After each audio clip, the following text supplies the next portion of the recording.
जाने कितनी किताबें पढ़ते हैं अपने आप को मोटिवेट करने के लिए, ढेर सारी दौलत कमाने के लिए और सीखने के लिए कि उन्हें कैसे अर्न किया जाए, उन्हें कैसे कमाया जाए, पर वक्त की धूल उन सब को धुंधला कर देती है।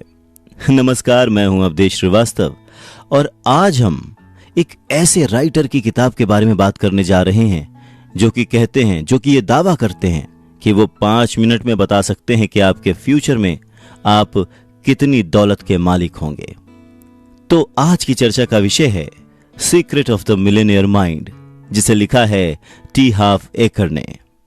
एकर कहते हैं कि चाहे आप मार्केटिंग में हो, सेल्स में हो, शेयर बाजार में डील करते हो, रियल एस्टेट में करते हो काम, या फिर फाइनेंस की दुनिया के बारे में चाहे सब कुछ जानते हो, लेकिन अगर आपके पास धन और सफलता का ब्लूप्रिंट नहीं है तो फिर आप कभी भी बहुत ज्यादा धनवान नहीं हो सकते, सफलता के उच्च स्तर पर नहीं पहुंच सकते। और अगर किसी कारणवश आपके पास ज्यादा पैसा आ गया, आप बहुत धनवान हो गए और सफलता के उच्च शिखर पर पहुंच भी गए, तो आप वहां पर बहुत ज्यादा देर तक टिकेंगे नहीं और जल्द ही वो सब गंवा देंगे। पर अच्छी बात यह है कि एकर कहते हैं कि अगर आपके पास सफल होने का या धनवान बनने का ब्लूप्रिंट नहीं है तो कोई बात नहीं, ये ब्लूप्रिंट दोबारा निर्धारित किया जा सकता है, बनाया जा सकता है। तो आइए इस चर्चा में समझने की कोशिश करते हैं secrets of the Millionaire mind, जिसे लिखा है टी हाफ एकर ने। जब भी हम किसी से कुछ सीखते हैं या कोई किताब पढ़ते हैं तो हमें उसे ऐसे पढ़ना चाहिए, हमें ऐसे सीखना चाहिए जैसे कि हमारी पूरी जिंदगी बस उसी बात पर निर्भर करती हो। और पैसे के मामले में ऐसा हो भी सकता है। अच्छा, टी हाफ एकर बहुत ही इंटरेस्टिंग इंसान है। जब भी वो सेमिनार्स लेते हैं तो वो हमेशा कहते हैं कि भाई देखो, मेरे एक भी शब्द पर, मेरी एक भी बात पर विश्वास मत करना।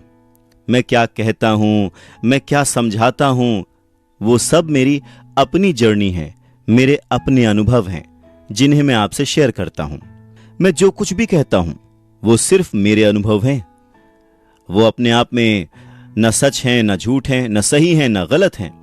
मैं तो बस इतना कहता हूं कि इन सिद्धांतों पर चलने से मुझे, यानी कि secrets of the Millionaire mind के राइटर टी हाफ एकर को बहुत फायदा हुआ है। और मुझे जो मानते हैं, मुझ पर जो लोग विश्वास करते हैं, उन लोगों ने मुझ पर भरोसा किया है, मेरी उन बातों को माना है। मेरे बहुत सारे स्टूडेंट्स हैं जिन्होंने मेरी बातों को अपने जीवन में अप्लाई किया है, उनका प्रयोग किया है, और सच कहूं तो उन्हें भी वही रिजल्ट्स मिले हैं जो कि मुझे मिले हैं।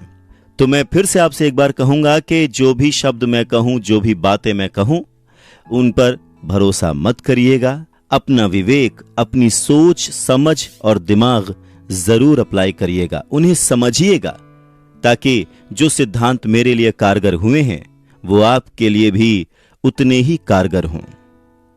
टी हाफ एकर आगे कहते हैं कि हर इंसान का अपना एक नजरिया होता है। वो पूर्वाग्रहों से ग्रसित हो सकता है, मतलब उसकी अपनी एक विचारधारा हो सकती है, उसका एक ओपिनियन हो सकता है, और वो ओपिनियन आपके लिए सही हो ये जरूरी नहीं है, लेकिन रास्ता तो एक ही होता है। एग्जाम्पल के तौर पर, अगर 2 लोगों को किसी एक जगह पर जाना है और दोनों एक ही रास्ते से जाते हैं, तो क्या यह मुमकिन है कि दोनों अलग अलग मंजिलों पर पहुंच जाएं? नहीं। यह जरूर हो सकता है कि एक जल्दी अपनी मंजिल पर पहुंच जाए और दूसरा शायद वक्त ले, किसी भी कारण से।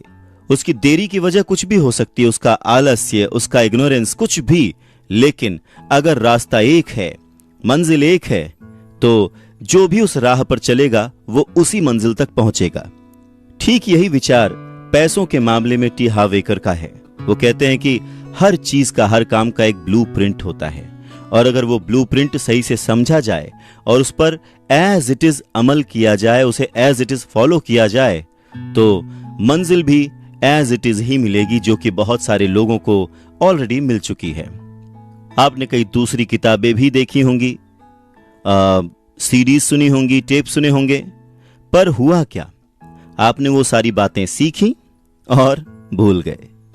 आपके अंदर एक काम करने का जुनून आया, आपके अंदर एक जोश आया कि मैं तो ये करके रहूंगा, और फिर धीरे धीरे वक्त ने आपको उसी पुरानी स्थिति में लौटा दिया।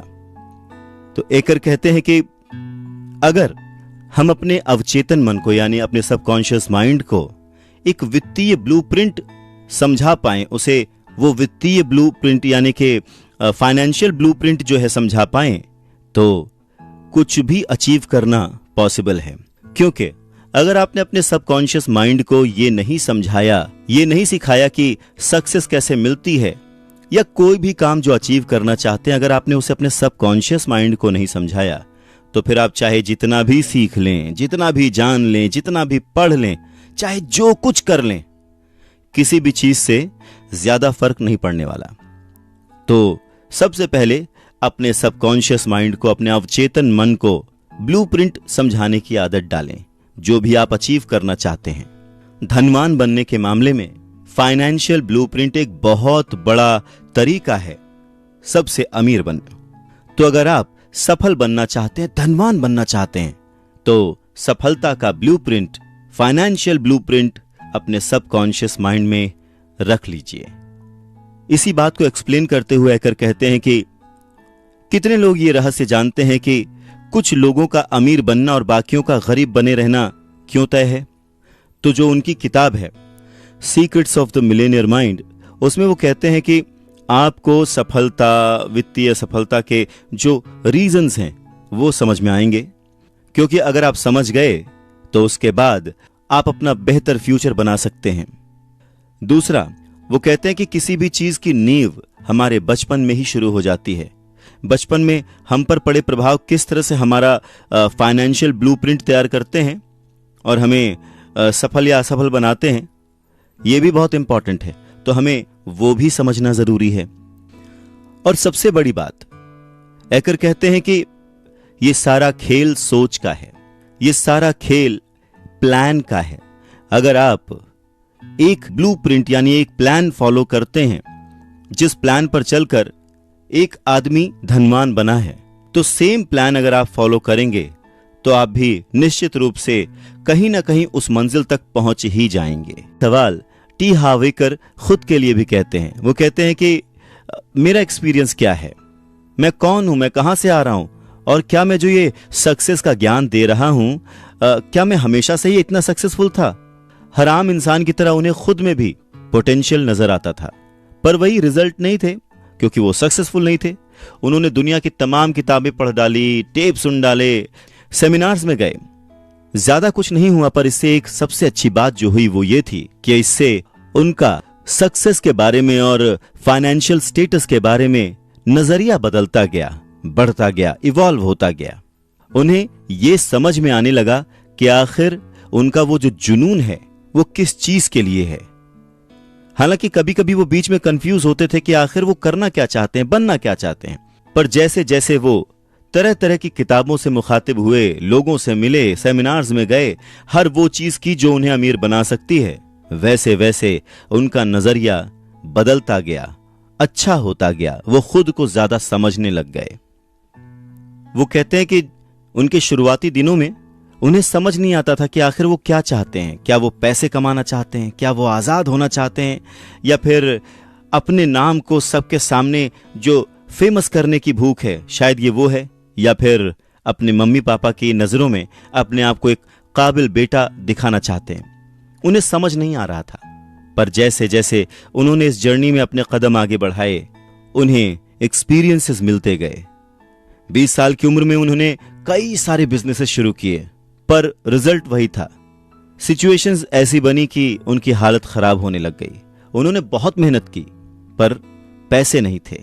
वो कहते हैं कि मुझे कंगाली का भयंकर रोग हो गया था और उन्होंने मुनाफा नाम की कोई चीज कभी सुनी थी लेकिन उसे कभी देखा नहीं था। फायदा जो होता है, जो प्रॉफिट होता है, वो उन्होंने कभी महसूस ही नहीं किया था। और बस वो हमेशा सोचते रहते थे कि काश मैं सही काम में लग जाऊं, मुझे सही बिजनेस मिल जाए, मेरा जैकपॉट लग जाए। पर कोई भी चीज उनके लिए काम नहीं कर रही थी। वो सोचने लग गए कि वही काम दूसरे लोग कर रहे हैं और सक्सेसफुल हो रहे हैं, वही बिजनेस दूसरे लोग कर रहे हैं और सक्सेसफुल हैं। तो वो ऐसा क्या कर रहे हैं, यानी एकर ऐसा क्या कर रहे हैं जिसकी वजह से वो फेल होते जा रहे हैं, उनका बिजनेस फ्लॉप होता जा रहा है। कुछ तो ऐसा है जो वो सही नहीं कर रहे। और इसीलिए इस बात पर उन्होंने बहुत ही गंभीरता से चिंतन किया। उन्होंने अपने थॉट्स को, अपने प्लान्स को, अपनी स्ट्रैटेजीज को चेक किया और तब उन्होंने पाया कि वो हमेशा कहते तो रहते थे कि वो अमीर बनना चाहते हैं, लेकिन उस बात को लेकर वो कॉन्फिडेंट नहीं थे। उस बात को लेकर वो डरे हुए थे। उनका डर था कि कहीं मैं असफल ना हो जाऊं, या ये कि शायद अपना जो भी थोड़ा बहुत सेविंग्स हैं वो मैं गंवा ना दूं, और अगर ऐसा हुआ तो लोग मुझ पर हंसेंगे, लोग क्या कहेंगे। और तभी लकीली उनके जो पापा थे, उनके एक बहुत ही अमीर दोस्त ने उन्हें कुछ सजेशन दिया। उन्होंने मुझे देखा और कहा, हाव, हिम्मत मत हारो, मेरी शुरुआत भी वैसी ही थी जैसे कि तुम्हारी है, पूरी तरह से बर्बाद, तो तुम अच्छा कर रहे हो। यह सुनकर एकर को बहुत ही कॉन्फिडेंस महसूस हुआ, पर फिर उन्होंने जो कहा उसने मेरी जिंदगी बदल दी। उन्होंने कहा कि एकर, मैंने कुछ चीजें फॉलो की हैं, मैंने कोई एक रास्ता फॉलो किया है, मैंने कोई एक स्ट्रैटेजी फॉलो की है, और मैं बस तुम्हें वही बता सकता हूं। उम्मीद करता हूं कि वो तुम्हारे भी काम आए। तो हाव, अगर तुम अपनी इच्छा के अनुरूप सफल नहीं हो पा रहे हो तो इसका मतलब सिर्फ ये है कि कोई ऐसी चीज है जो तुम नहीं जानते हो, कुछ ऐसा है जो तुम पहचान नहीं पा रहे हो, कुछ ऐसा है जो तुमसे छूट रहा है। और फिर उन्होंने कहा कि हाव, क्या तुम जानते हो कि अक्सर ज्यादातर अमीर लोग लगभग एक जैसे तरीके से ही सोचते हैं। तो अगर तुम भी उसी तरह से सोचो जिस तरह से सारे अमीर लोग सोचते हैं, वही काम करो जो सारे अमीर लोग करते हैं, तो क्या तुम्हें यकीन है कि तुम अमीर नहीं बन सकते? और तब एकर कहते हैं कि मुझे याद है मैंने बहुत ही लो कॉन्फिडेंस के साथ जवाब दिया था। सुनने में तो लगता है कि हाँ, अगर मैं फॉलो करूं तो मैं बन जाऊंगा। पर इसके बाद एकर के फादर के फ्रेंड ने जो कहा वो था, तुम्हें बस नकल करनी है, तुम्हें बस अमीरों की आदतों की नकल करनी है। नकल करते करते तुम्हें आदत पड़ जाएगी और वो ब्लूप्रिंट तुम्हें भी मिल जाएगा जिसने उन सबको रिच बनाया है, उन सबको अमीर बनाया है, और वो तुम्हें भी अमीरी की राह पर लेकर जाएगा। अगर अपना अनुभव सुनाते हुए कहते हैं कि जब मेरे फादर के फ्रेंड ने मुझे ये सलाह दी कि मैं अमीरों की नकल करूं, तो फिर मैंने भी सोचा कि अब बहुत ज्यादा अपना दिमाग अप्लाई नहीं करूंगा, और ये जो अंकल ने कहा है उसे भी एक बार परख कर देख ही लेता हूं, आजमा कर देख लेता हूं। तो फिर उन्होंने एक नया काम शुरू किया, हेल्थ और एक्सरसाइज से जुड़ा हुआ काम शुरू किया। तो उन्होंने सबसे पहले एक फिटनेस स्टोर खोल डाला, पर उनके पास पैसे नहीं थे, तो जिसके लिए उन्होंने उधार लिया। पर जब उन्होंने ये काम शुरू किया तो उन्होंने काम के साथ साथ अपना नजरिया भी बदला, अपनी सोच का तरीका भी बदला। उन्होंने खुद से प्रॉमिस किया कि चाहे कुछ भी हो जाए, कितने भी बुरे या अच्छे अवसर क्यों ना आए, वो अपने इस काम को छोड़ेंगे नहीं, बदलेंगे नहीं, इसमें लगे रहेंगे तब तक जब तक कि वो मिलेनियर ना बन जाएं, या शायद उससे कुछ ज्यादा ही, और बस वो उस काम में लगे रहे। तो जैसे ही उन्होंने काम बदला, अपना नजरिया बदला, अपनी सोच बदली, धीरे धीरे वो सक्सेस की सीढ़ियों पर चढ़ते गए। और एक वक्त ऐसा भी आया जब उन्होंने अपने ही शहर में 10 और स्टोर्स खोल डाले। वो कहते हैं कि जब भी उनके मन में कोई नेगेटिव या हानिकारक विचार आया, वो उसे हमेशा चुनौती देते थे, उसे तुरंत एक्सेप्ट नहीं करते थे, उस बारे में सोचते थे। पहले वो मानते थे कि जो उनका दिमाग है, जो उनकी सोच है, जो उनका नॉलेज है, वो सब कुछ है। पर बाद में उन्होंने अपने आप को उस बाउंड्री से अलग किया। उन्होंने अपने आप को समझाया कि अभी बहुत कुछ सीखना बाकी है, और ये जो दिमाग है यही उनकी सक्सेस की राह में रोड़ा है, जिसे कई बार शांत कराने की भी जरूरत है। सोचना जरूरी है, गुनना जरूरी है, लेकिन सिर्फ सोचते रहने से काम नहीं होगा, इससे काम बिगड़ सकते हैं। तो एकर ने इसी बात को ध्यान में रखकर अपने दिमाग को हैंडल किया। वक्त के साथ साथ जब वो सफलता की सीढ़ियां चढ़ते गए, तो उन्होंने फॉर्च्यून 500 की सूची में शामिल एक कंपनी को अपनी कंपनी के आधे शेयर लगभग $16 लाख में बेच दिए। उस काम को करने के बाद उन्होंने एक छोटा सा ब्रेक लिया, और फिर उन्होंने लोगों को पर्सनली ट्रेन करने के बारे में सोचा और खुद को व्यक्तिगत व्यावसायिक परामर्श देने के बिजनेस में उतार लिया। उन्हें लगता था कि जो वो कहते हैं, जो वो सीख कर आए हैं, जो उनकी जर्नी रही है, उससे बहुत सारे लोग प्रभावित हुए हैं, बहुत सारे लोगों ने फायदा उठाया है। तो वो जल्दी ही अपने आसपास के लोगों को, अपने दोस्तों को, अपने जानने वालों को कोचिंग देने लगे कि कैसे पैसे कमाए जा सकते हैं, कैसे सक्सेसफुल हुआ जा सकता है। और इन्हीं कोचिंग्स के दौरान एक क्लाइंट ने उन्हें सजेशन दिया, आप इतना अच्छा समझाते हैं, आपके अनुभव इतने अच्छे हैं, तो आप बाकियों को क्यों नहीं ये ज्ञान बांटते, आप दूसरों से क्यों नहीं ये नॉलेज शेयर करते, दूसरों को ये ब्लूप्रिंट क्यों नहीं बताते। और तब टी हार्व एकर ने the street smart business school की स्थापना की।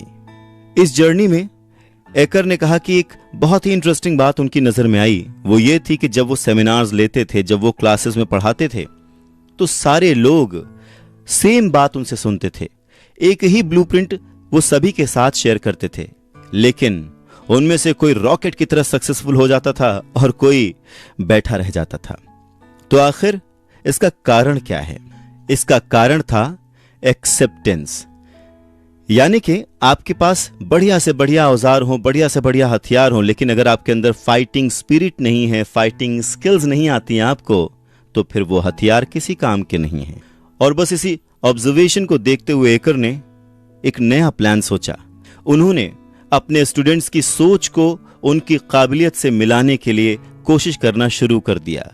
यानी कि उन्हें यह समझाना शुरू कर दिया कि वो कैसे अपनी स्किल्स डेवलप कर सकते हैं, वो कैसे अपने आप को कंट्रोल कर सकते हैं, वो कैसे उनके ब्लूप्रिंट को फॉलो कर सकते हैं। और नतीजे बहुत ही ज्यादा अच्छे आए। बहुत सारे लोग जो अब तक सिर्फ क्लास में बैठे रहते थे, वो अमीर बनने लगे, वो सक्सेसफुल होने लगे। बहुत सारे ऐसे लोग भी थे जो हैकर को कहते थे कि भाई ये आपकी जो सफलता है, ये ऐसे ही एक बार वाली सफलता है, एक बार का पटाखा है, चल गया तो चल गया, अब अगली बार भी उतनी ही जोर से बजे, उतनी ही जोर से आवाज करे, ये जरूरी नहीं।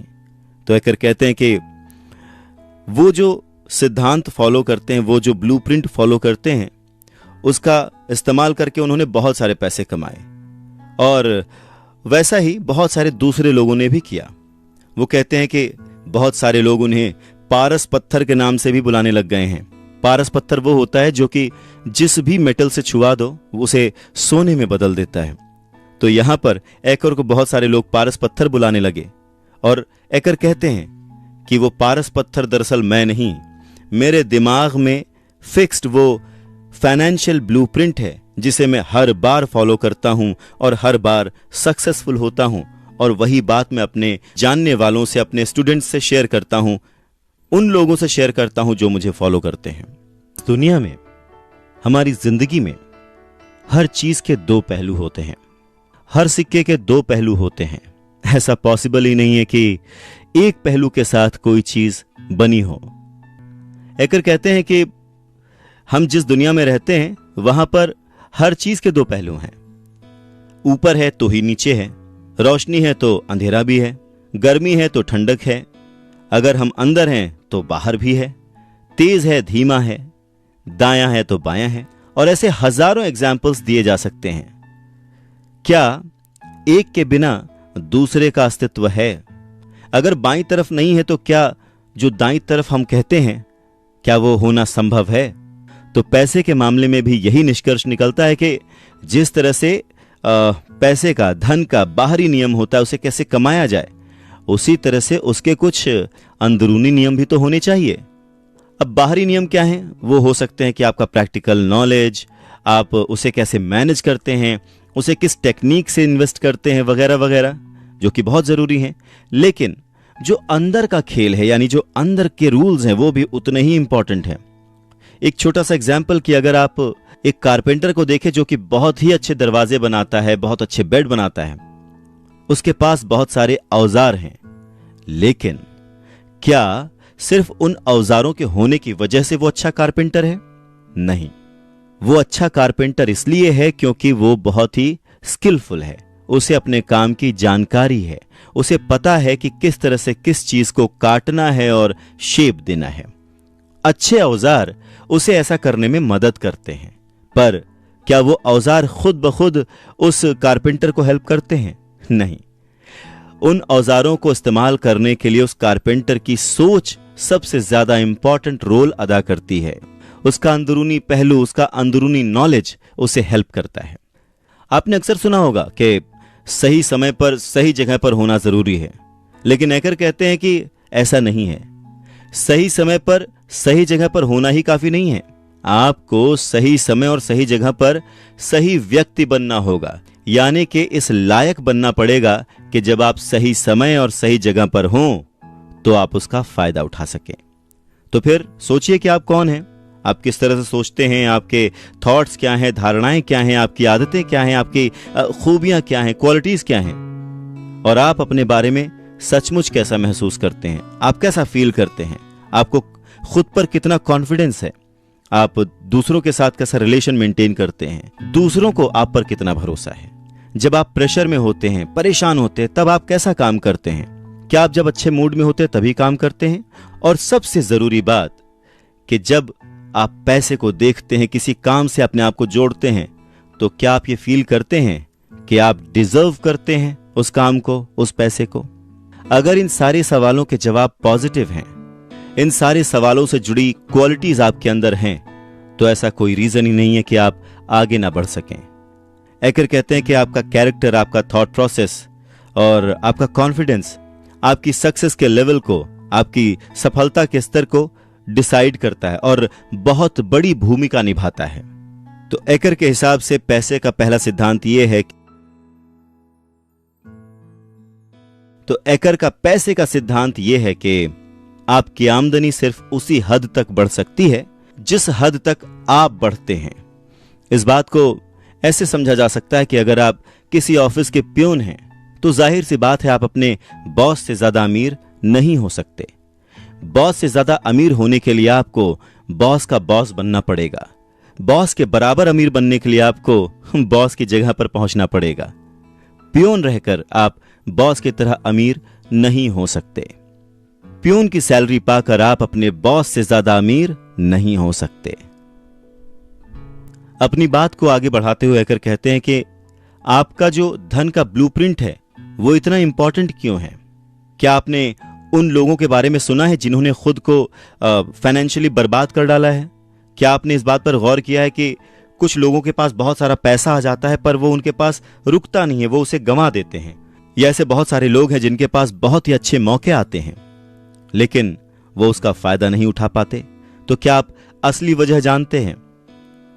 बाहर से तो ये लग सकता है कि भाई उनकी किस्मत खराब थी, या फिर अर्थव्यवस्था डूब रही थी, मंदी आ गई थी, या फिर पार्टनर खराब था। ऐसे बहुत सारे कारण हो सकते हैं, पर अंदर का जो मामला है, जो सही बात है, वो क्या है? तो अगर आपके पास बहुत सारा पैसा आ जाए पर आप अंदर से उतने कॉन्फिडेंट ना हो, उतने एक्सपीरियंस ना हो कि कैसे उस पैसे को संभाला जाए, तो इस बात के पूरे चांसेस हैं कि वो पैसा आपके पास ज्यादा दिनों तक टिकेगा नहीं। बहुत सारे लोगों के पास ढेर सारे पैसे बनाने और रखने की आंतरिक क्षमता ही नहीं होती, कॉन्फिडेंस नहीं होता, समझ नहीं होती, क्योंकि जब ज्यादा पैसा आता है, सक्सेस आती है, तो उसके साथ साथ चुनौतियां भी आती हैं। और बहुत सारे लोगों के पास उन चुनौतियों से निपटने का, उन प्रॉब्लम्स को सॉल्व करने का कॉन्फिडेंस नहीं होता है, जिसके कारण वो सक्सेस और वो पैसा उनके पास नहीं टिकता। दूसरी तरफ खुद के दम पर जो लोग पैसा कमाते हैं, बहुत अमीर बन जाते हैं, वो अलग होते हैं। उनका बिहेवियर पहले वाले लोगों से अलग होता है। अगर आप देखें कि जब सेल्फ मेड मिलियनियर्स पैसा गंवा देते हैं तो वो आमतौर पर फिर से बहुत कम समय में उतना ही पैसा अर्न भी कर लेते हैं। एक एग्जाम्पल यह है कि ट्रंप के पास $1 बिलियन थे, उनका सारा पैसा डूब गया, लेकिन फिर कुछ ही साल में उन्होंने अपनी सारी दौलत वापस पा ली, अपनी सोच के बल पर, अपनी मेहनत के बल पर। तो आखिर ऐसा क्यों होता है? ये सोच का डिफरेंस क्यों है? कुछ लोग ही अमीर क्यों बनते हैं? इसका कारण यह है कि जो सेल्फ मेड अमीर होते हैं, जो खुद पैसे कमाकर आगे बढ़े होते हैं, वो भले सिचुएशन की वजह से अपने पैसे गंवा दें, पर वो जो सोच है, वो जो ब्लूप्रिंट है, वो जो समझ है, वो उसे कभी नहीं गंवाते। और उसी समझ की बदौलत वो वापस उससे ज्यादा पैसा, उससे ज्यादा सक्सेस, उससे ज्यादा फेम कमा लेते हैं। यानी कि ये सारा खेल ही सोच और समझ का है। हर कोई उतना ही रिच क्यों नहीं है, हर कोई उतना ही अमीर क्यों नहीं बन पाता है? सच्चाई यह है कि ज्यादातर लोग कभी अपनी पूरी क्षमता तक पहुंच ही नहीं पाते, वो मैक्सिमम यूटिलाइजेशन कर ही नहीं पाते। ज्यादातर लोग सफल नहीं हैं और रिसर्चेस से पता चलता है कि लगभग 80% लोग कभी भी अपनी मनचाही जिंदगी जीने के लिए फाइनेंशियली फ्री नहीं हैं या फिर आत्मनिर्भर नहीं हैं, और वो बन भी नहीं पाएंगे क्योंकि 80% लोग वैसी सोच ही नहीं रखते। कारण आसान है, अधिकांश लोग बेहोशी में जी रहे हैं। उन्होंने अपनी एक दुनिया बना रखी है और वो ये मान के बैठे हैं कि वही सच है। वो गाड़ी चलाते वक्त जैसे झपकी लेते हैं ना, वैसे ही अपनी जिंदगी की गाड़ी चलाते हुए झपकियां ले रहे हैं। उन्हें नहीं पता कि कब उनकी जिंदगी का, उनकी गाड़ी का एक्सीडेंट हो जाएगा। एक और एग्जाम्पल देते हैं। वो कहते हैं कि चलिए मान लेते हैं एक पेड़ है जिस पर बहुत सारे फल लगे हुए हैं। ये जीवन का पेड़ है और जो फल हैं वो हमारे परिणाम हैं। तो अगर हम इन परिणामों को देखते हैं, उन फलों को देखते हैं, तो हमें लगता है कि ये और अच्छे हो सकते थे, ये और बड़े हो सकते थे, ये और स्वादिष्ट हो सकते थे। अब जब वो फल जो हैं छोटे बड़े जिस भी तरह के हैं पर हमारे मन माफिक नहीं है, तो हम क्या करेंगे? आदतन बहुत सारे लोग उन फलों पर ही अपना ध्यान लगाए रखेंगे। पर असल चीज क्या है, असल प्रॉब्लम क्या है? वो फल नहीं, वो फल तो बीज और जड़ों से उत्पन्न हुए हैं जो कि जमीन के अंदर है। वो जमीन के ऊपर की चीजों को पैदा करता है, जो दिखता नहीं है, वो दिखने वाली चीजों की रचना करता है। तो इसका क्या मतलब है? इसका मतलब यही है कि अगर आप फलों को बदलना चाहते हैं तो पहले आपको जड़ों को बदलना होगा। तो अगर आपको आम का फल खाना है तो आपको पेड़ भी आम का ही लगाना पड़ेगा और उसकी बहुत देखभाल करनी पड़ेगी ताकि फल अच्छे आएं और स्वादिष्ट आएं। कहने का मतलब आपको जड़ पर काम करना पड़ेगा, बेसिक्स पर काम करना पड़ेगा, उन चीजों पर काम करना पड़ेगा जो दिखाई नहीं पड़ती हैं पर जिनकी वजह से ये परिणाम आते हैं। अगर आप फलों को बदलना चाहते हैं, रिजल्ट्स को बदलना चाहते हैं, तो आपको उनकी जड़ों को बदलना पड़ेगा, आपके एक्शंस को बदलना पड़ेगा, उन चीजों को बदलना पड़ेगा जो कि दिखाई नहीं पड़ती हैं। कुछ लोग कहते हैं कि जो दिखता है वही सच होता है। ऐसे लोगों से वो बस एक ही सवाल पूछते हैं कि आप लोग बिजली का बिल क्यों भरते हैं? क्योंकि आप तो बिजली को देख नहीं सकते। पर सच ये है कि उसकी जो ताकत है आप उसे जानते हैं, उसे पहचानते हैं और उसका इस्तेमाल कर सकते हैं। अगर आपको इसके होने के बारे में किसी भी तरह की शंका है, कोई डाउट है, तो अपनी उंगली जरा बिजली के किसी सॉकेट में डालकर देख लीजिए। आपकी सारी शंकाएं, सारी समस्याएं, सारी कंफ्यूजन्स 1 मिनट में दूर हो जाएंगी और आपको पता चल जाएगा कि हां, बिजली नाम की कोई चीज होती है। तो अपने एक्सपीरियंसेस से एकर कहते हैं कि आप दुनिया में जो देख नहीं सकते वो किसी भी दिखने वाली चीज से ज्यादा पावरफुल होती है। और इस बात से कोई भी चाहे सहमत हो या ना हो, लेकिन जिस हद तक आप इस सिद्धांत को अपने जीवन में लागू नहीं करते हैं उस हद तक आपको कष्ट उठाना पड़ेगा। यानी कि अगर आप इस बात को नहीं मानते हैं कि जो चीज दिखाई नहीं पड़ रही है वो ज्यादा ताकतवर है, तो फिर उसके परिणाम भी, उसका रिजल्ट भी यही होगा कि आपको ज्यादा दुख, ज्यादा प्रॉब्लम्स झेलनी पड़ेंगी। क्यों? क्योंकि आप प्रकृति के उन नियमों के खिलाफ जा रहे हैं जिनके द्वारा जमीन के नीचे की चीज जमीन के ऊपर की चीज को उत्पन्न करती है, पैदा करती है।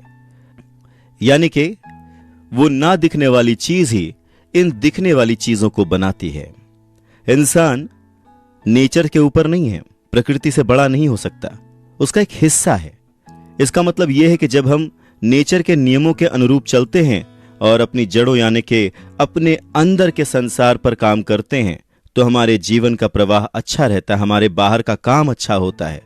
और जब हम ऐसा नहीं करते तो हमारी जिंदगी मुश्किल हो जाती है। एकर आगे कहते हैं कि हम सबको एक बहुत ही इंपॉर्टेंट बात समझ लेनी चाहिए। हर इंसान 4 तरह की दुनिया में रहता है। पहली, ये जो भौतिक दुनिया है, ये जो अर्थ पे हम रहते हैं। दूसरी, मानसिक जगत यानी कि उसका जो मेंटल वर्ल्ड है, वो जो सोचता है, जो उसकी दुनिया है वो। तीसरी, इमोशनल दुनिया, यानी कि जिस तरह के रिलेशंस वो निभाता है, जिस तरह की चीजें वो महसूस करता है। और चौथी, आध्यात्मिक दुनिया, यानी कि उसकी सोच। और ज्यादातर लोगों को इस बात का कभी एहसास ही नहीं होता कि ये जो जमीनी दुनिया है ये उन बाकी तीनों क्वाड्रेंट्स का सिर्फ एक प्रिंट आउट है। एग्जाम्पल के तौर पर मान लीजिए आपने अभी अभी अपने कंप्यूटर पर एक चिट्ठी टाइप की है। आप प्रिंट बटन दबाते हैं और चिट्ठी आपके प्रिंटर से बाहर निकल आती है। प्रिंट आउट में आपको एक गलती दिख जाती है।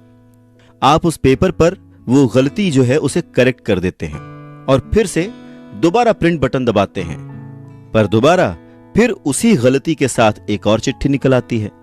एज इट इज वही गलती। अब ऐसा क्यों हुआ? ऐसा इसलिए हुआ कि आपने फल पर ध्यान दिया, उसके कारण पर ध्यान नहीं दिया।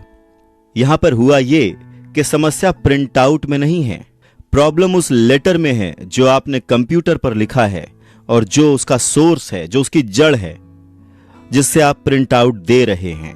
अगर आप उसे करेक्ट नहीं करेंगे तो आप चाहे जितनी बार प्रिंट देते रहें, प्रिंट का बटन दबाते रहें, हर बार वो लेटर, वो चिट्ठी उसी गलती के साथ आपके हाथ में आती रहेगी। तो अगर उसे करेक्ट करना है तो पहले आपको उसकी जड़ को, यानी कि उस परफॉर्मा को, उस लेटर को कंप्यूटर में ठीक करना पड़ेगा और फिर प्रिंट देना पड़ेगा बेहतर परिणाम के लिए। ठीक इसी तरह ये जो कुछ भी हम देख रहे हैं, जो कुछ भी हम अचीव करना चाहते हैं, वो सब परिणाम है, रिजल्ट है। धन रिजल्ट है, परिणाम है। दौलत, सेहत, बीमारी, ये सारे रिजल्ट्स हैं। आपका मोटापा, ये भी एक परिणाम है। और हर परिणाम का, चाहे वो अच्छा हो या बुरा, उसका एक कारण होता है। तो अगर हमें उन परिणामों को सुधारना है, उन फलों को सुधारना है, उस रिजल्ट को सुधारना है, तो हमें उसके कारण पर काम करना पड़ेगा, उसे ठीक करना पड़ेगा। नहीं तो हम जिंदगी भर बस उस फल को, उस रिजल्ट को ठीक करते रहेंगे, कारण को ठीक किए बिना। और जितनी बार हम वो कंप्यूटर पर प्रिंट का ऑप्शन दबाएंगे, उतनी बार उसी गलती के साथ वो लेटर बार बार प्रिंट होकर हमारे पास आता रहेगा। जब हम कुछ सीखते हैं तो हमारा शरीर अपने आप से ही एक नेचुरल रिएक्शन करता है। जब भी हम कुछ याद करते हैं तो हमारा शरीर अपने आप से कुछ एक नेचुरल रिएक्शन करता है जो कि हमें याद दिलाता है। क्या आपने कभी नोटिस किया है कि जब भी हम कोई चीज याद करते हैं तो हमारा शरीर अपने आप ही कुछ एक नेचुरल रिएक्शन करने लगता है? हम सोचते वक्त अपना सर खुजाने लगते हैं या फिर इस तरह की आवाजें निकालने लगते हैं। ये सारे नेचुरल रिएक्शंस हैं।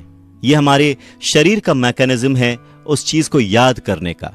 इसी तरह की कुछ टेक्निक्स अपने सेमिनार्स में प्रयोग की। वो कहते हैं कि अपने सेमिनार्स में हम तीव्र गति से सीखने की तकनीक का इस्तेमाल करते हैं, जिनसे आप बहुत जल्दी सीख सकते हैं, जिससे आप बहुत ही जल्दी सीखी हुई बातों को ज्यादा याद रख सकते हैं।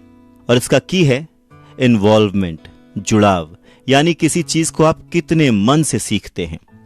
वो मानते हैं कि आप जो सुनते हैं उसे भूल जाते हैं, आप जो देखते हैं उसे याद रखते हैं, आप जो करते हैं आप उसे समझ जाते हैं। तो जब भी आप कुछ सीखें, चाहे वो सेमिनार्स में हो, जिंदगी में हो या फिर टी हावेकर की इस किताब में, जब भी कोई चीज आप सीखें तो अपनी तर्जनी उंगली से अपने सिर को छूकर एक प्रॉमिस करें, एक अनाउंसमेंट करें। और वो अनाउंसमेंट क्या है? वो एक पॉजिटिव कोट है जिसे आप जोर से कह सकते हैं, जो कि एक कंफर्मेशन का काम करेगा आपके दिमाग के लिए। अब आखिर ये अनाउंसमेंट, ये घोषणाएं, ये कंफर्मेशन इतनी जरूरी क्यों हैं? क्योंकि हर चीज एक ही तत्व से बनी है, एक ही एनर्जी से बनी है, और सारी एनर्जी फ्रीक्वेंसीज और वाइब्रेशन में ट्रैवल करती हैं। तो जैसे ही आप पॉजिटिवली उस चीज को सीखते हैं और अपने आप को यह बताते हैं कि हां आपने सीख लिया है, जोर से उस बात को अनाउंस करते हैं, तो उस बात की जो ऊर्जा है वो आपके शरीर को वाइब्रेट करती है और आपका दिमाग उस कंफर्मेशन को आसानी से याद रख पाता है। अच्छा, डिक्लेरेशन और एफर्मेशन के बीच थोड़ा सा अंतर है, यानी कि घोषणा और संकल्प के बीच में जरा सा अंतर है, पर ये दोनों ही इंपॉर्टेंट हैं।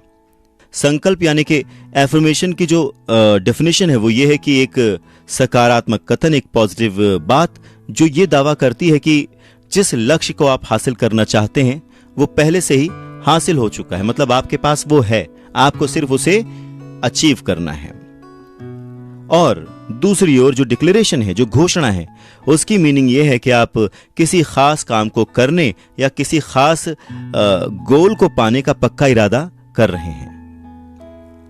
एफर्मेशन एक तरह से सलाह होती है जो मान ली जाती है कि वैसा हुआ है, पर दूसरी तरफ घोषणा एक ऐसी चीज है जो ये बताती है कि आप किसी काम को करने का, कुछ बनने का इरादा रखते हैं। पर इन दोनों को ही मूर्तभूत करने के लिए, साकार करने के लिए, सफल होने के लिए आपको अपने इरादे को हकीकत में बदलने के लिए सभी जरूरी काम करने होंगे। ऐसा नहीं है कि आपने सोचा और हो जाएगा। जब आप सोचते हैं तो उसे सोचने के साथ ही साथ उसे पूरा करने का भी संकल्प आपको लेना पड़ेगा। एकर सलाह देते हैं कि हर इंसान को जोर जोर से सुबह शाम दिन रात इस तरह की घोषणाएं करते रहना चाहिए जो उसे चाहिए। उसे शीशे में देखकर यह अनाउंसमेंट करना चाहिए, यह खुद को बताना चाहिए कि उसका प्रभाव और बढ़ जाएगा, वो और अच्छा दिखेगा, वो और अच्छा बोलेगा। एकर बताते हैं कि अपने शुरुआती दिनों में जब उन्होंने इस बारे में सुना था तो उन्होंने कहा था कि ऐसा संभव ही नहीं है, पॉसिबल नहीं है ऐसा कुछ होना। ये जो अनाउंसमेंट करने का झमेला, ये तो झूठ मूठ के सपने हैं, ऐसा कुछ होता थोड़ी ना है। और ये वो वक्त था जब एकर दिवालिया हो चुके थे। तब उन्होंने सोचा कि क्या फर्क पड़ता है, अब मेरे पास खोने को तो कुछ है नहीं। और फिर उन्होंने रोज घोषणाएं करना, अनाउंसमेंट करना, अपने आप को बताना शुरू कर दिया कि वो अमीर बन चुके हैं, वो अमीर बन चुके हैं। और इस बात में कोई हैरानी नहीं होनी चाहिए कि उन घोषणाओं का असर लगातार उन पर होता रहा। उनके अंदर का वो आत्मविश्वास बढ़ता रहा कि हां, वो अमीर बन सकते हैं। जो घोषणा एकर खुद के लिए करते थे वो उन्होंने अपने पढ़ने वालों के लिए, सुनने वालों के लिए, जानने वालों के लिए, उन्हें फॉलो करने वालों के लिए कहा है। वो कुछ इस तरह से है कि मेरी अंदरूनी दुनिया से ही मेरी बाहरी दुनिया उत्पन्न होती है। अब आप अपना सर छूकर कहें कि मेरे पास मिलियनेयर मस्तिष्क है, मेरे दिमाग से मैं मिलियनेयर हूं और मैं बहुत सारे पैसे कमा सकता हूं करने। एकर कहते हैं कि मैं अक्सर टीवी पर या रेडियो पर यह कहता रहता हूं कि मुझे आप सिर्फ 5 मिनट का समय दीजिए, मैं आपकी पूरी जिंदगी की आर्थिक स्थिति की भविष्यवाणी कर सकता हूं। कैसे? बस छोटी सी बातचीत से मैं आपके धन और सफलता के ब्लूप्रिंट को पहचान सकता हूं। हम में से हर एक के पास धन और सफलता का व्यक्तिगत ब्लूप्रिंट होता है जो हमारे सबकॉन्शियस माइंड में छुपा रहता है। और यह ब्लूप्रिंट आपकी वित्तीय तकदीर को जितना तय करता है उतना कोई और चीज नहीं करती है। एकर कहते हैं कि धन का ब्लूप्रिंट क्या है? यह किसी मकान के ब्लूप्रिंट जैसा ही होता है, यानी कि उस खास मकान के पहले से बनी योजना या डिजाइन। अब इसी तरह आपके धन का भी ब्लूप्रिंट धन के मामले में आपकी पहले से बनी योजना या प्रोग्राम है। अपनी बात को आगे बढ़ाते हुए एकर एक बहुत ही इंपॉर्टेंट फॉर्मूला बताते हैं। वो फॉर्मूला जो ये तय करता है कि आप अपनी वास्तविकता और दौलत किस तरह से उत्पन्न करते हैं। इंसानी क्षमता के क्षेत्र के कई बहुत सम्माननीय शिक्षकों ने इस फॉर्मूले को अपने पढ़ाने के सिलेबस में उसकी ट्रिक को अपनाया है। इसे प्रकटीकरण की प्रक्रिया कहा जाता है और फॉर्मूला है TFA=R, यानी कि विचार भावनाओं तक ले जाते हैं, भावनाएं कार्य तक ले जाती हैं और कार्य रिजल्ट तक ले जाते हैं। यानी कि T आपके थॉट्स आपको आपकी फीलिंग्स तक ले जाते हैं, आपकी भावनाओं तक ले जाते हैं, आपकी फीलिंग्स आपको आपके एक्शंस तक ले जाती हैं, आपके कामों तक ले जाती हैं, और आपके काम आपको आपके परिणाम यानी रिजल्ट तक ले जाते हैं। तो धन का आपका ब्लूप्रिंट कैसे बनता है? जवाब बहुत ही सिंपल है, आसान है। जो आपका धन का ब्लूप्रिंट है वो खास तौर से उस जानकारी या प्रोग्रामिंग से बनता है जो आपके पास्ट में आपको मिली है, खास तौर से जो बचपन में आपने सीखा है उससे। इस प्रोग्रामिंग या कंडीशनिंग के मूल स्रोत कौन है, सोर्स कौन है? ज्यादातर लोगों के मामले में इस लिस्ट में उनके मम्मी पापा, उनके पेरेंट्स, भाई बहन, दोस्त या उनके आसपास के लोग या फिर टीचर्स, ये सारे लोग शामिल होते हैं। तो एकर सबसे पहले कल्चर के बारे में बात करते हैं। वो कहते हैं कि क्या यह सच नहीं है कि कुछ कल्चर्स में, कुछ संस्कृतियों में धन के बारे में सोचने और काम करने का एक निश्चित तरीका होता है? जबकि दूसरे कल्चर्स में इस बारे में अलग नीतियां होती हैं। क्या आपको लगता है कि कोई भी बच्चा माँ के पेट से अपना नजरिया लेके आता है किसी भी चीज के बारे में? या फिर हर बच्चे को यह सिखाया जाता है कि पैसे के बारे में उसे कैसे सोचना चाहिए, कैसे नजरिया रखना चाहिए? आपका अंदाजा सही है, हर बच्चे को सिखाया जाता है कि धन के बारे में उसे कैसे सोचना है और कैसे काम करना है। यही आपके बारे में भी है, मेरे बारे में भी है, हर किसी के बारे में सच है। हम सबको यह सिखाया गया है कि पैसे के बारे में कैसे सोचना है और कैसे काम करना है। ये सिखाई गई बातें आपकी कंडीशनिंग कर देती हैं और आपको एक सांचे में ढाल देती हैं।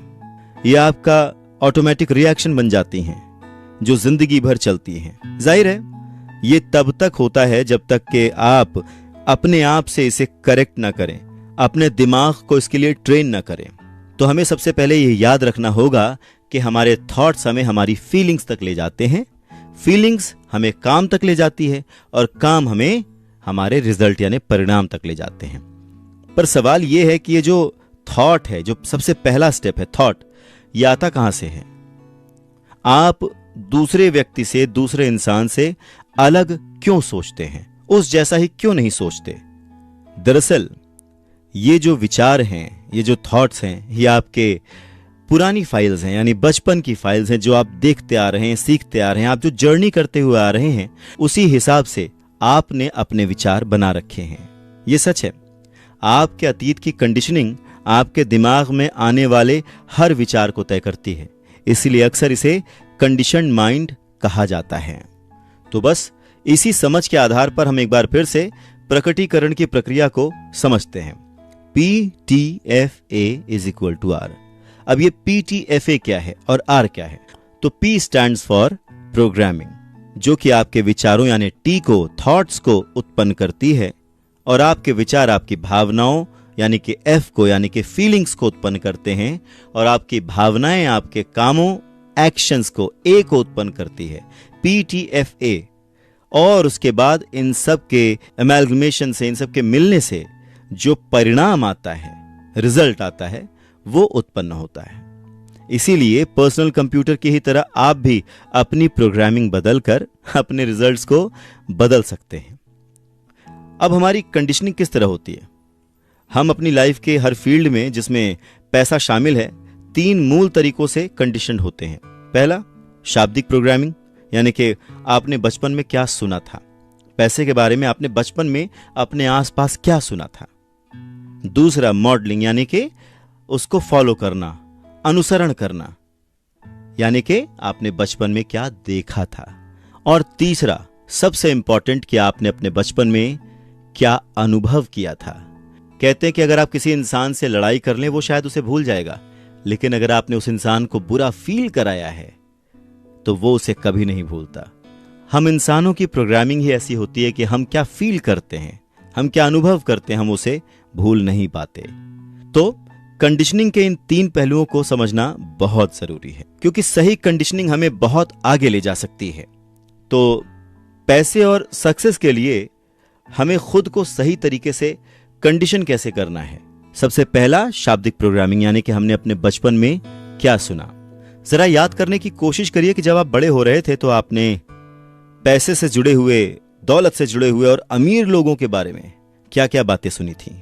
क्या आपने कभी इस तरह की लाइन सुनी थी कि पैसा ही सारी बुराई की जड़ है, मुसीबत के समय के लिए पैसे बचाएं, अमीर लोग लालची होते हैं, क्रिमिनल्स होते हैं, अमीर लोग बदमाश होते हैं, पैसे कमाने के लिए बहुत मेहनत करनी पड़ती है, पैसा पेड़ पे नहीं उगता है, आप एक साथ अमीर और आध्यात्मिक नहीं हो सकते, पैसा खुशी नहीं खरीद सकता, पैसा गंदा होता है, वगैरह वगैरह वगैरह।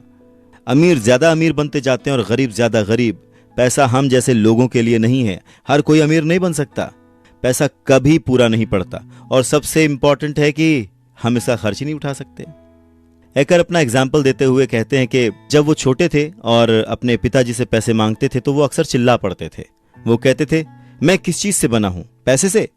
मैं मजाक में कहता था, काश ऐसा होता, मैं आपकी एक बांह, एक हाथ, एक उंगली ले लेता। मेरे इस मजाक पर वो एक बार भी नहीं हंसे।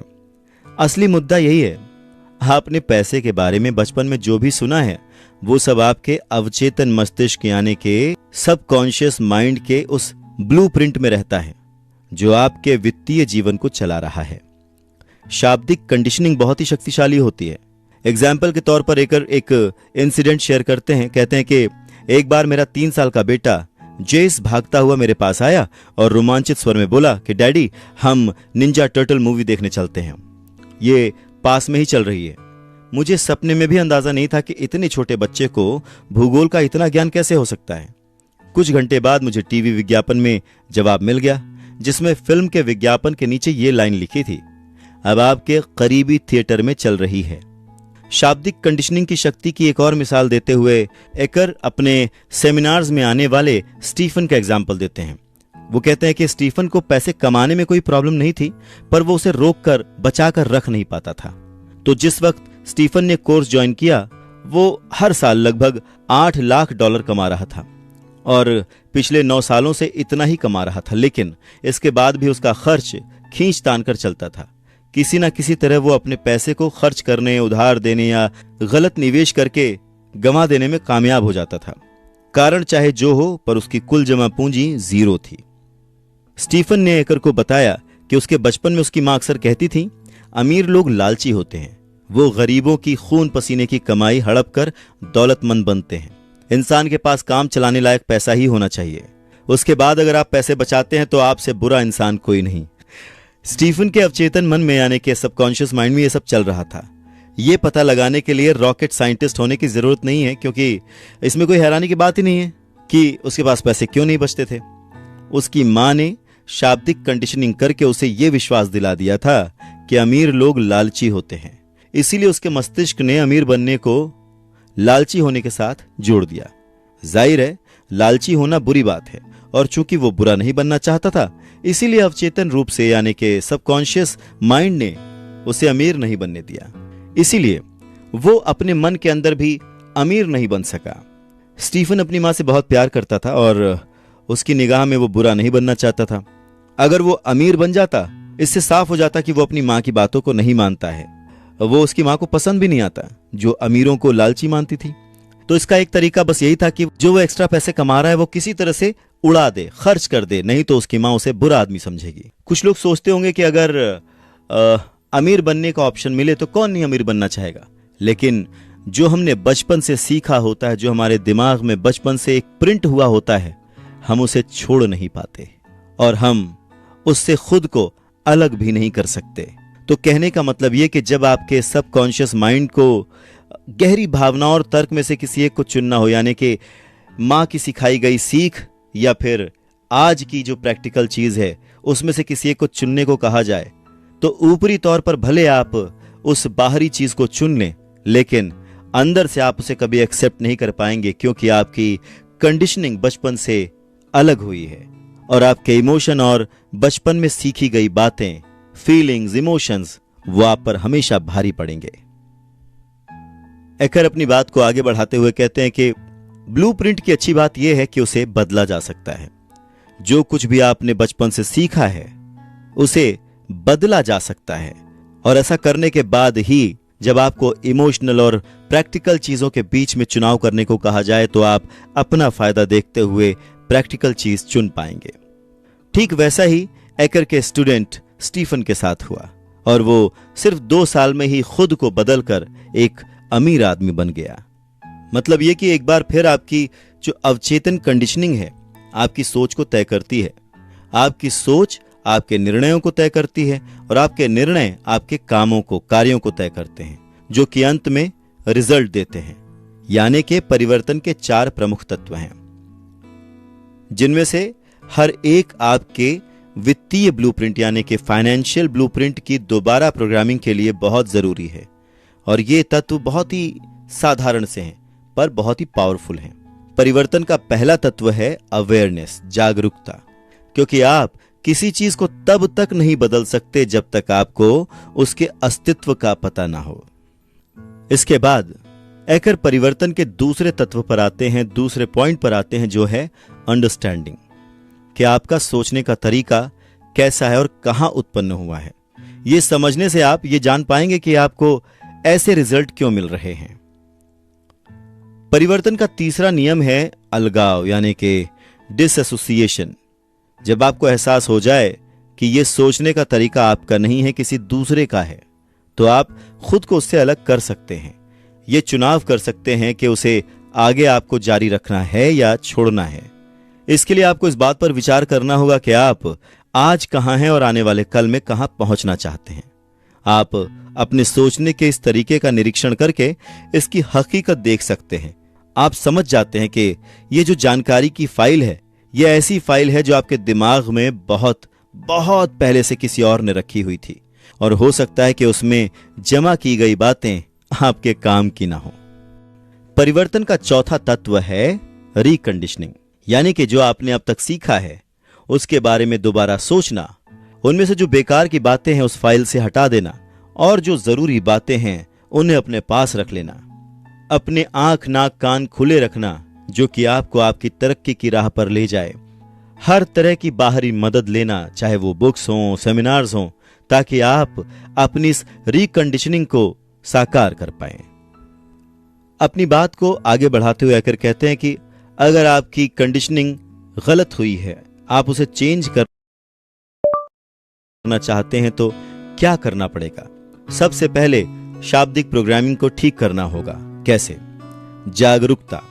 बचपन में धन, दौलत और अमीर लोगों के बारे में सुनी सभी बातें लिख लें। फिर समझें, यह भी लिख लें कि आपके हिसाब से इन बातों ने आपके वित्तीय जीवन को अब तक किस तरह से प्रभावित किया है। फिर उन बातों से खुद को अलग कैसे करें। क्या आप ये समझ पा रहे हैं कि ये जो आपने लिखा है वो सिर्फ आपने सीखा है, या आपके शरीर या फिर आपके थॉट प्रोसेस का हिस्सा नहीं है? क्या आप ये समझ पा रहे हैं कि इस समय आप इन विचारों को बदलाव करने का चुनाव कर रहे हैं? फिर खुद को यह बात याद दिलाएं, घोषणा करें, अपने दिल पर हाथ रखें और कहें, धन के बारे में मैंने जो भी सुना था उसका सच होना जरूरी नहीं है। मैं सोचने के नए तरीके अपनाने का विकल्प चुनता हूं जो मेरे सुख और सफलता को बढ़ाते हैं। फिर अपना सर छूकर कहें, मेरे पास मिलियनेयर मस्तिष्क है। दूसरा तरीका यानी कंडीशनिंग का जो दूसरा तरीका है उसे हम मॉडलिंग यानी कि अनुसरण कहते हैं। यानी जब आप बड़े हो रहे होते हैं तो पैसों के मामले में आपके मम्मी पापा या जो पेरेंट्स हैं, जो भी हैं, वो आपको क्या सिखाते हैं उससे ज्यादा जरूरी है कि वो कैसे रोल मॉडल बनकर आपके सामने पेश आते हैं। उन्होंने पैसे का क्या अच्छा प्रबंधन किया है, उन्होंने पैसे को सही से मैनेज किया है, या वो फिजूल खर्ची कर रहे हैं, या फिर वो संभल कर खर्च करते हैं। क्या वो पैसे उड़ाते हैं, या फिर वो पैसे संभाल कर बचा कर इन्वेस्ट करते हैं। वो रिस्क लेने वाले हैं या फिर सेफ चलने वाले हैं। उनके पास पैसा बचता है या फिर वो पैसे के मामले में हमेशा रोते रहते हैं। उतार चढ़ाव का सिलसिला जारी रहता है। आपके परिवार में पैसा बहुत ही आसानी से आता था या फिर आपको उसके लिए बहुत मेहनत करनी पड़ती थी? पैसा आपके परिवार में खुशी का स्रोत था या फिर इसे लेकर हमेशा लड़ाई चलती रहती थी? ये सारी जानकारियां बहुत ही जरूरी हैं। शायद आपने ये कहावत सुनी हो कि बंदर जैसा देखते हैं वैसा ही करते हैं, और इंसान भी बंदरों से ज्यादा पीछे नहीं है। बचपन में हम हर चीज को कॉपी करते थे। सामने वाला जैसा करता था हम भी उसे वैसे ही देखकर सीखते थे। अपनी इस बात को एक्सप्लेन करने के लिए एकर एक कहानी सुनाते हैं। वो कहते हैं कि ये एक औरत की कहानी है जो उन्हें याद आती है, जो कि डिनर के लिए हैम पकाते समय उसके दोनों सिरे काट देती थी। एक दिन ये देखकर उसका पति हैरान रह गया और उसने पूछा कि वो दोनों सिरे क्यों काटती है। तो पत्नी का जवाब था, मेरी माँ भी इसी तरह पकाती थी। अब संयोग की बात, उस औरत की माँ डिनर के लिए उस रात को उनके घर आ रही थी। उन दोनों ने उनसे पूछा कि वो हैम के दोनों सिरे क्यों काट देती हैं। तो माँ का जवाब था, मेरी माँ भी इसी तरह से पकाती थी। ये सुनकर उसने अपनी मदर इन लॉ की मम्मी को कॉल लगाया और पूछा कि नानी माँ, आप हैम के दोनों सिरे काट क्यों देती थी?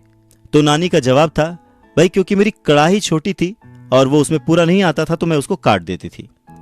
तो इससे सीखने को यह मिलता है कि जो हम सुनते हैं हमें एज इट इज उसे मान नहीं लेना चाहिए। उसके पीछे का रीजन क्या है, कारण क्या है, वो समझना बहुत जरूरी है। पर आमतौर पर हम पैसे के मामले में या किसी भी मामले में अपने मम्मी पापा या अपने पेरेंट्स को फॉलो करते हैं। एक और एग्जाम्पल देते हुए एकर कहते हैं कि उनके जो पापा थे वो बिजनेसमैन थे। वो घर बनाते थे, बिल्डर थे, और हर प्रोजेक्ट में 1 दर्जन से लेकर 100 मकान तक बना लेते थे। हर प्रोजेक्ट में ढेर सारा पैसा लगाना पड़ता था, तो उनके पापा अपनी सारी सेविंग से वो प्रोजेक्ट पूरा करते थे और बैंक से भी कर्ज लेते थे और हमेशा कड़के ही रहते थे, पैसे के लिए रोते ही रहते थे कि पैसे नहीं हैं। और जब तक उनके वो सारे मकान बिक नहीं जाते थे तब तक उनके पास पैसे नहीं आते थे। रिजल्ट ये हुआ कि हर प्रोजेक्ट के शुरू होते समय उनके पास पैसे नहीं होते थे और वो सब कर्ज में डूब जाते थे। उस दौरान उनके पापा का मूड भी ठीक नहीं रहता था, वो चिड़चिड़े रहते थे, हमेशा लड़ाई करते थे। अगर उनसे कोई छोटी सी चीज मांग ली जाए तो वो उस पर चिल्लाने लगते थे और हमेशा यही कहते थे, मैं किस चीज से बना हूं? पैसे से? तुम पागल हो गए हो। जाहिर है कि ऐकर को कुछ भी नहीं मिलता था और उस पर उनके पापा की डांट अलग। यह सिलसिला 1-2 साल तक चलता रहता था, जब तक कि वो सारा प्रोजेक्ट कंप्लीट नहीं हो जाता था और वो बिक नहीं जाता था। फिर घर में पैसे आ जाते थे और पापा अचानक से बदल जाते थे। वो खुश हो जाते थे, बहुत ही खर्च करने लगते थे और ऐकर से पूछते थे कि कुछ पैसे चाहिए। उस वक्त ऐकर कहते थे कि मन में आता था कि मैं उन्हें याद दिलाऊं कि उन्होंने जो कहा था कि दोबारा मांगना मत, पर वो ऐसा कह नहीं पाते थे और अपने पापा से पैसे ले लेते थे। जिंदगी अच्छी चलती थी। फिर वही, जब नए प्रोजेक्ट बनते उनके पापा का मूड ऑफ होता, लड़ाई होती, डांट पड़ती और इस सर्कल ऐसे ही चलता रहता था। तो ये सिलसिला ऐकर के 6 साल की उम्र से लेकर जब वो 21 साल के हो गए तब तक चला और उसके बाद उन्होंने अपने मम्मी पापा का घर छोड़ दिया। और घर छोड़ने के बाद ऐकर भी बिल्डर बन गए और उन्होंने भी वैसे ही बिहेव करना शुरू कर दिया जैसे उनके पापा ने किया था। काम नहीं चलता तो वो दूसरे बिजनेस में छलांग लगा देते और जब वो सक्सेसफुल होते तो उन्हें लगता कि उनके पास बहुत पैसे आ गए और फिर वो उसकी केयर नहीं करते। और उतार चढ़ाव का यह सिलसिला लगभग 10 साल तक चला। उसके बाद जाकर ऐकर को यह एहसास हुआ कि शायद प्रॉब्लम उनके चुने हुए काम में नहीं है, उनके चुने हुए पार्टनर में नहीं है, उनके चुने हुए कर्मचारियों या फिर अर्थव्यवस्था में नहीं है।